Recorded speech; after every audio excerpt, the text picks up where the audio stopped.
Hello, theme park enthusiasts, and welcome back to Planet Coaster. In the last episode, we went ahead and put a helter-skelter into the park. Now, in this episode, we're going to work on something that went back to the storyline for the haunted house that I put in many episodes ago, which is the garden area here. Now, we're not actually going to put in the garden itself, as that's part of what I'm going to do at the end of the overall park, and that's putting in the vegetation stuff in here. But what I did want to put in was what I'm calling the garden tours.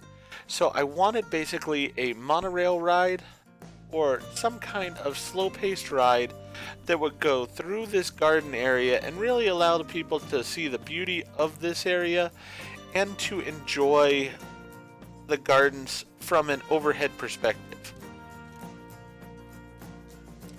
In reality, it's one of those that I have never used this ride before in a park, and it was a neat ride. Again, it sort of got that vintage feel to it, and it was something that I felt like this park would have gotten when it was a fairly new ride overall, and it was something that I wanted to put in. So, playing around with it some, really it's fairly simple to set up. I wanted to have this interesting intersection point here in the middle for it, and I might do something as far as the ground underneath it that'll also be interesting. But as I said, it's something that really didn't take a lot to set up the actual ride mechanism here.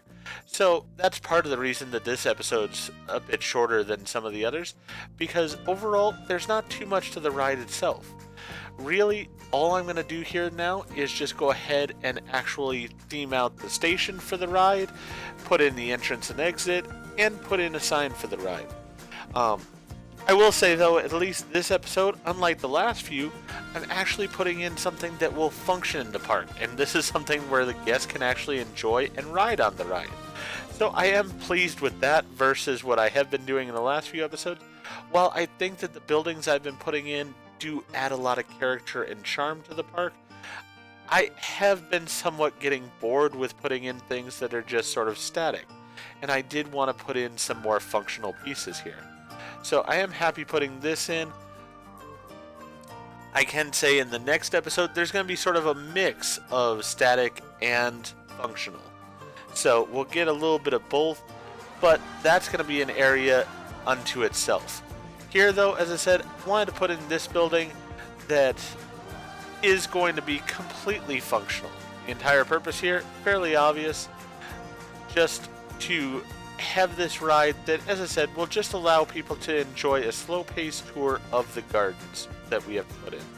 Now, I will say it does sort of give me a little bit of a stress here in the fact that I do have to now put in a gardens that live up to expectations and to the point that people would actually want to come on a tour like this.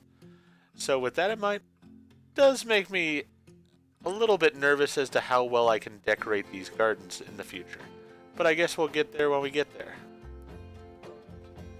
For now though, I was going ahead and putting in the entrance and exit. Didn't feel like the line here had to be all that long, as it's really something that I don't think this will be an ultra popular ride. I could be wrong, maybe because of the fact that it's a track ride and the fact that it's going to have all the theming of the gardens around it, it might be very popular. So hopefully I've put in a long enough entrance area here, and hopefully the throughput will be fairly decent since I do have a number of vehicles on it.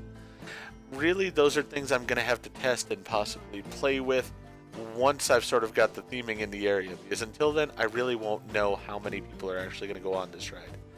I also am going to have to limit the number of people in the park at a point because of the fact that with everything that's being put into the park, especially once we start putting in the flowers and stuff, there's going to be just too many items and it will start to lag the park overall. So just a reality I'm going to have to face. So here I'm just changing up the color of the ride vehicles and the track to fit with the park overall. Then we're going to go with a nice white building. Since the cars are purple and such, and the pillars are, I felt like white overall for the building as the main color worked out well. Then we'll just put a little bit of purple trim to it.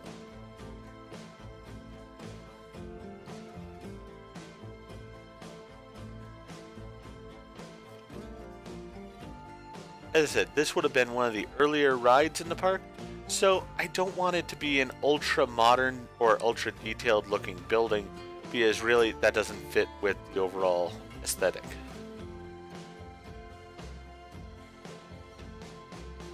Did realize since this is an elevated area, I do need some guardrails there, so we went ahead and put those in.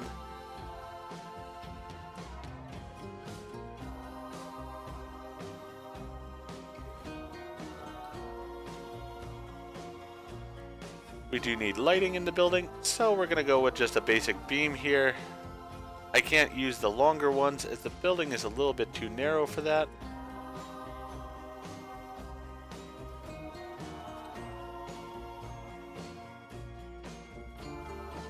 And again, the beams here will just be white.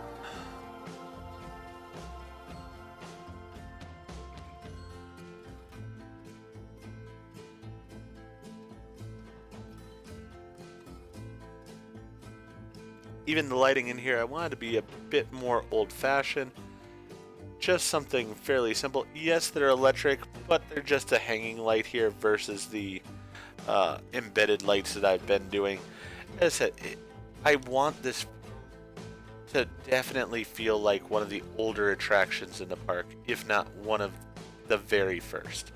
It may actually predate the wooden coaster, though that's sort of possible that they came in at about the same time.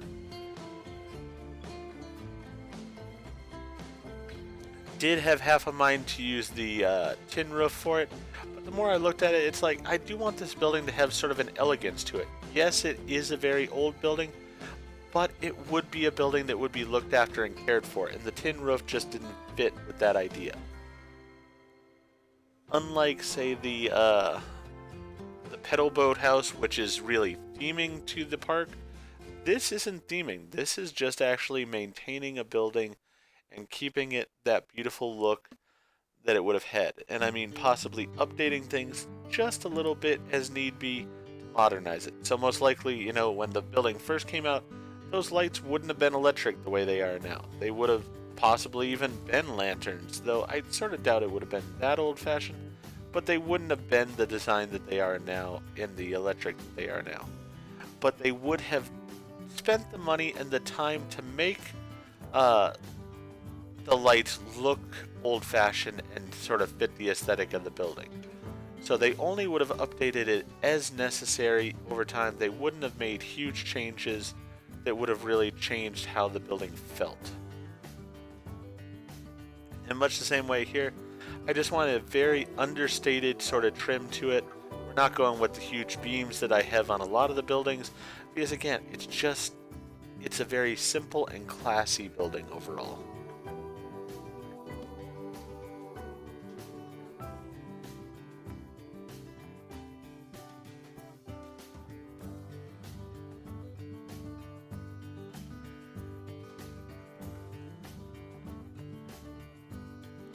Simply replicating that then to the other side.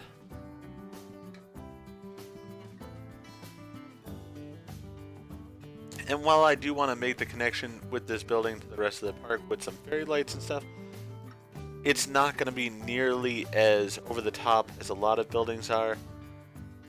Same thing here. I looked at different posts and such, and I just wanted something that was very understated and simple comparatively. Not, as I said, the big gaudy beams that I've had in other places, but just something small and refined.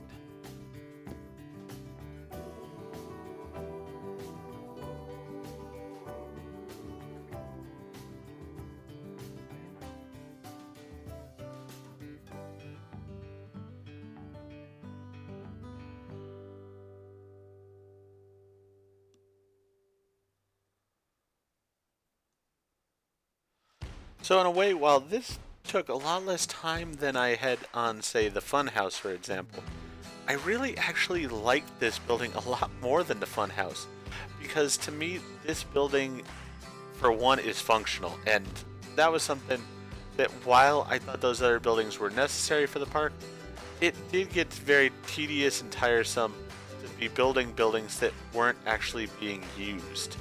So I'm happy to be building something that's actually going to have a function and a place in the park, and be doing something for the park. And hopefully it is a ride that does get a decent amount of guests to it. I'm sort of already envisioning that I want a lot of hedges and such, so even the pathway to the ride is going to be sort of through a garden little area. And so this area is going to be very grown up in a way. As I even said in the story, this is sort of the area of the park that people go to get away from the adrenaline rides and such. As you notice, I am going to put in another coaster and such, but those coasters and whatnot are not going to be in this area. Really the only thing in the area that's sort of an adrenaline type thing is the monster overall. And once again, that thrill ride would have been put in about the same time period. But otherwise, all the more modern thrill rides and such are sort of separated from it by a good distance. That way, this just keeps that sort of feel of being classic and well loved.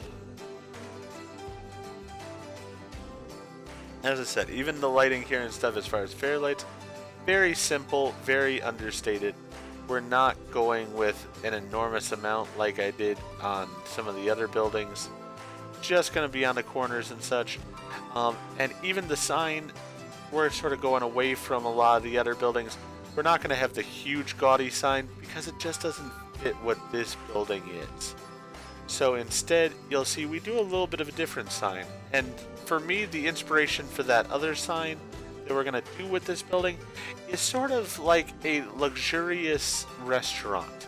Something that, you went through a little bit of a garden area to get to and such. And you might have seen a sign like the one that I'm creating at a place like that. It's going to be nice. It is going to say what the ride is and such, but it's not going to be something that's too over the top, I feel.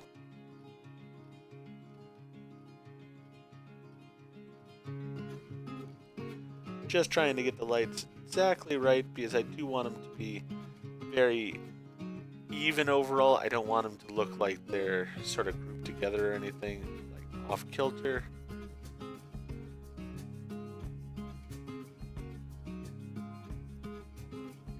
Then we'll turn around, bring them over to the other side, get them lined up on that side.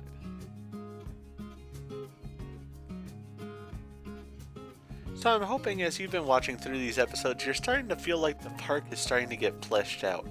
As I said, I do feel like I made a mistake by not doing the trees and stuff in the areas as I was building the buildings and such. And that's something in future parks I will probably do differently. But I really feel like this park is coming to life a lot more than some of my recreation parks.